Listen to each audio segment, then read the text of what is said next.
Assalamualaikum warahmatullahi wabarakatuh.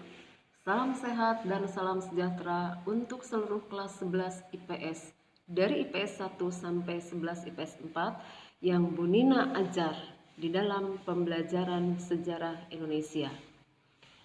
Pada kesempatan kali ini, Bu Nina ingin memberikan semua penekanan atau semua penjelasan-penjelasan secara rinci dari beberapa pertemuan PJJ di dalam pelajaran sejarah Indonesia.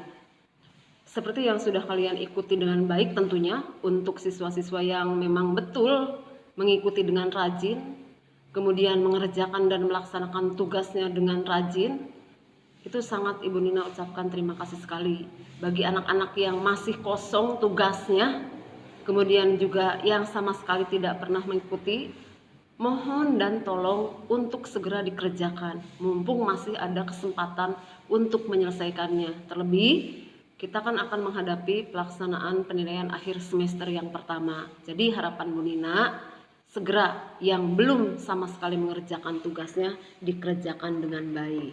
Nah, baiklah, untuk kesempatan ini sengaja Bu Nina ingin memberikan gambaran secara garis besar dari beberapa penjelasan materi yang sudah diberikan di dalam PJJ dari awal sampai dengan saat sekarang.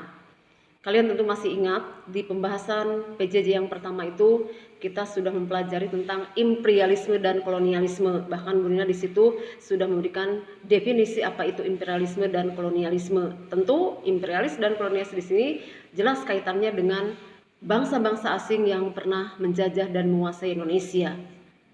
Terutama adalah penjajahan Belanda Indonesia, yang tentunya kalian sudah memahami bagaimana sepak terjang penjajahan Belanda di Indonesia.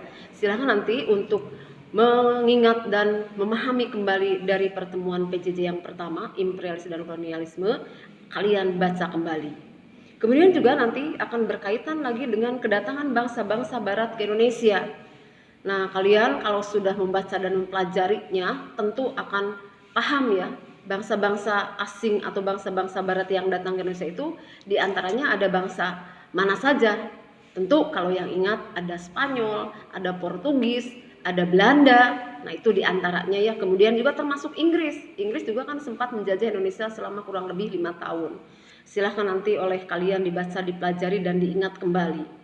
Berlanjut dari kedatangan bangsa barat, nanti akan muncul kekuasaan Belanda. Yang tentu juga kalau kalian sudah membaca dan mempelajarinya dengan baik, di sini akan muncul terdepannya kekuatan bangsa-bangsa Belanda dengan membentuk apa yang disebut dengan kongsi dagang VOC, Vereniging Oost-India Compagnie. Baca sajalah sesuai dengan tulisannya, nggak jadi masalah ya. Nah, kongsi dagang VOC inilah yang nanti akan muncul terdepan sebagai kekuatan yang akan menguasai di dalam penjajahan Belanda di Indonesia. Karena kongsi dagang VOC ini nanti akan punya hak-hak istimewa di dalamnya. Tentu kalian ingat ya, hak-hak istimewa yang dimiliki oleh kongsi dagang VOC. Ada hak oktroy, ya, itu diantaranya. Kemudian juga berlanjut kepada materi yang berikutnya adalah masa pemerintahan Republik Batak. Nah, ini juga kalian baca kembali dengan cermat ya, apa yang disebut dengan Republik Batak. Itu sudah diberikan beberapa penjelasannya secara rinci melalui penulisan-penulisan di dalam PJJ tempo hari.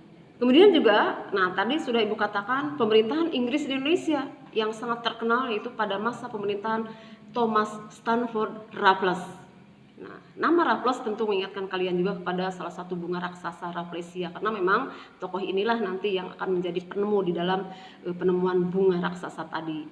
Nah, ini Inggris juga sempat menjajah Indonesia. Tapi ada perbedaannya dengan Belanda. Silahkan nanti oleh kalian dibuka kembali, dibaca, dipelajari kembali. Kamu akan tahu bagaimana sepak terjang Inggris ketika menguasai Indonesia selama kurang lebih 5 tahun. Dari 1811 sampai 1815. Kurang lebih. Kemudian juga kembali lagi kepada sepak terjang kekuasaan Belanda di Indonesia yang dikenal dengan adanya penerapan sistem kulturstelsel alias tanam paksa.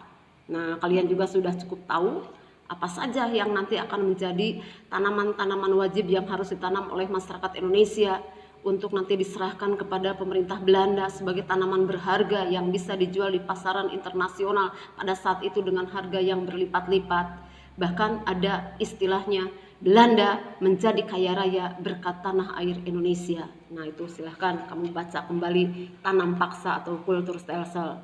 Dari rangkaian adanya kekuatan bangsa-bangsa barat yang pernah menguasai negara kita akan berlanjut kepada bagaimana respon masyarakat kita.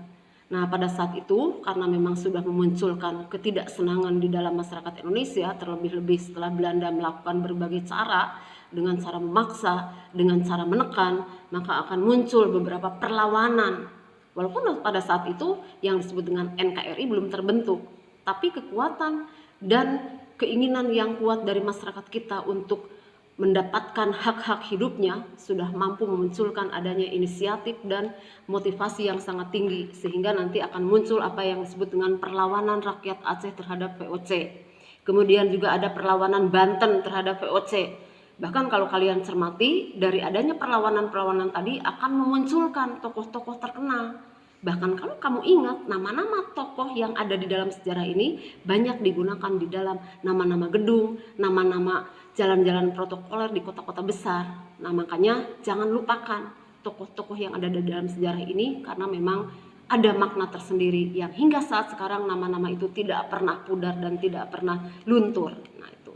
Kemudian juga ada yang disebut dengan perlawanan Patimura atau perlawanan Thomas Matulesi. Silahkan oleh kalian juga dibaca, dipelajari. Itu adalah bentuk-bentuk yang betul-betul ditunjukkan oleh masyarakat kita saat itu, walaupun dengan berbekal senjata yang sangat sederhana. Mereka punya motivasi yang tinggi untuk melakukan pembelaan dan mempertahankan wilayah Indonesia, Indonesian Archipelago. Kemudian juga perlawanan di Ponorogo 1825. Ini pun menunjukkan adanya kekuatan yang sangat luar biasa yang sudah menjadikan perlawanan di Ponorogo ini menjadi sebuah perlawanan yang punya arti penting di dalam sejarah perjuangan di dalam membela negara dan bangsa Indonesia saat itu.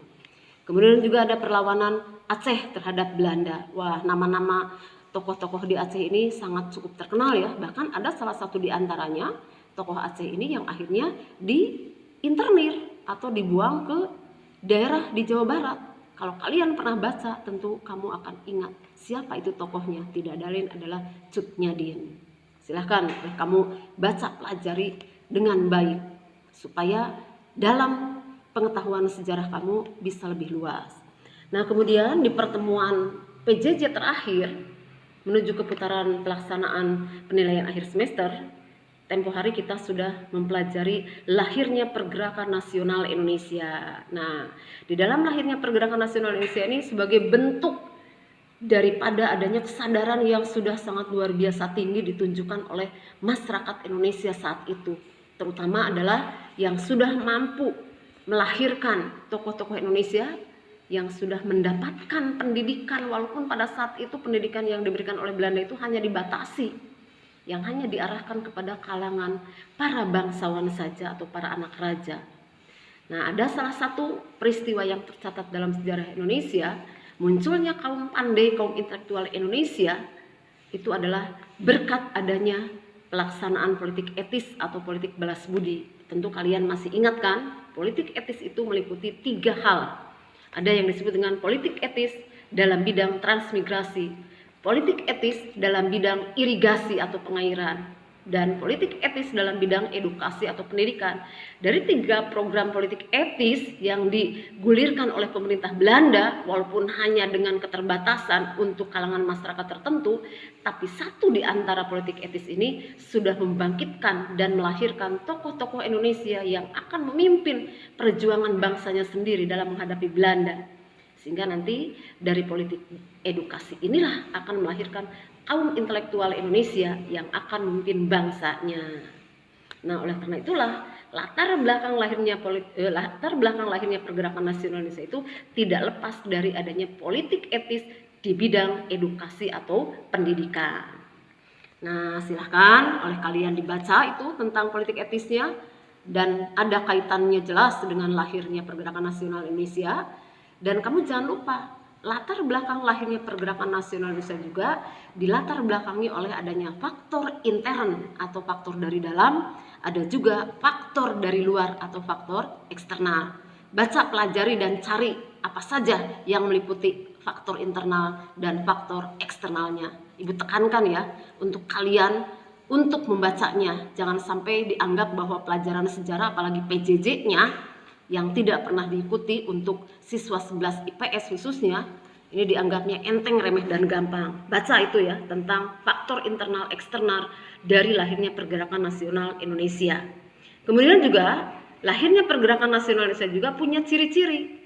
Ada sebelum tahun 1908, ada sesudah 1908. Silahkan itu nanti oleh kamu juga dicari penjelasannya tentang ciri Pergerakan Nasional Indonesia sebelum tahun 1908 dan sesudah 1908. Dari rangkaian tersebut, akhirnya nanti akan tampil dan akan lahir beberapa organisasi Pergerakan Nasional Indonesia. Bahkan ada di antaranya satu organisasi Pergerakan Nasional Indonesia yang dianggap sebagai pelopor terdepan lahirnya Pergerakan Nasional Indonesia. Tentu kalau kalian sudah membaca dan mempelajarinya akan ingat nama sebuah Pergerakan Nasional Indonesia yang selalu kita peringati, yang dikenal dengan lahirnya Gerakan Budi Utomo. Awas loh, Budi Utomo itu bukan nama orangnya, tapi nama organisasinya. Kalau orang-orangnya itu ada 3 serangkainya Budi Utomo. Kalian ingat kan 3 serangkainya BU yang namanya pun sampai sekarang tetap dipakai oleh pemerintah kita di dalam nama-nama jalan protokoler di kota-kota besar. Kalian ingat ya, ada siapa saja itu 3 serangkainya Budi Utomo. Silahkan oleh kalian cari dan kalian baca pelajari. Lahirnya Budi Utomo akan mendorong semakin luas kepada lahirnya pergerakan-pergerakan nasional Indonesia yang sudah menyadarkan pentingnya persatuan dan kesatuan untuk membela dan mempertahankan wilayah Indonesia dari kekuasaan Belanda khususnya. Karena kan kamu tahu kalau Belanda itu termasuk kaum imperialis dan kolonialis yang paling lama menjajah di Indonesia. Itu nanti akan muncul apa yang disebut dengan Sarekat Islam. Ada Sarekat Islam Merah, ada Sarekat Islam Putih nanti dalam pengembangannya. Silahkan dibaca, dipelajari. Bunda tekankan kamu harus membaca dan mempelajarinya. Kemudian juga ada Indise Partis, ada PNI. Nah, awas ingat dengan PNI juga menjadi cikal bakal dalam perkembangan organisasi yang lebih luas ke depannya. Bahkan sampai memunculkan adanya organisasi-organisasi yang dipelopori oleh kalangan kaum wanita Indonesia yang menjadi tokoh-tokoh emansipasi wanita Indonesia. Nah, jadi Bunda tekankan rangkaian materi yang sudah kita dapatkan di dalam PJJ ini jangan dianggap materi enteng ya untuk di kelas 11, khususnya di kelas 11 IPS nih. Yang kelihatannya dalam PJJ ini kurang sekali nih motivasinya untuk mengikuti dan mengerjakan tugas-tugasnya. Jadi Bu Nina berharap itu diantaranya. Nah, silahkan semua materi yang sudah diberikan ini ada di dalam bukunya yang kamu dapatkan dari perpustakaan, atau kamu juga bisa mencari literatur yang lainnya ya. Silahkan, lebih luas, lebih bagus, biar wawasan pengetahuan kamu juga lebih sempurna. Tuh, di antaranya. Nah, itu untuk batas materi di dalam semester yang pertama. Itu ya di antaranya. Bisa dipahami? Silahkan nanti kalau tidak paham kamu bisa menanyakan ke Bu Nina melalui WA. Tuh, ya. Kemudian tugas terakhir di dalam pembelajaran jarak jauh kali ini, Bu Nina ingin menugaskan kepada kamu, di antaranya adalah buatlah 25 pertanyaan dalam bentuk soal pilihan ganda dan 5 soal esai. Cantumkan juga jawabannya dari PG atau pilihan ganda maupun esainya. Pembuatan tugas ini, dalam pembuatan soal pilihan ganda, kamu bisa mengambil materi-materinya dari semua materi, terserah. Mau dari materi imperialisme, dari materi kekuasaan VOC ataupun perlawanan. Silahkan, bebas ya. Dari materi mana saja, yang penting sejumlah 25 soal PG, 5 soal esai. Paham ya? Nah, itu diantaranya. Perhatikan itu, jangan dianggap enteng ya. Tata cara pembuatan tugasnya dituliskan dalam kertas folio dengan menggunakan ballpoint hitam. Ditulis tangan dalam folio. Nama, kelas, jangan lupa.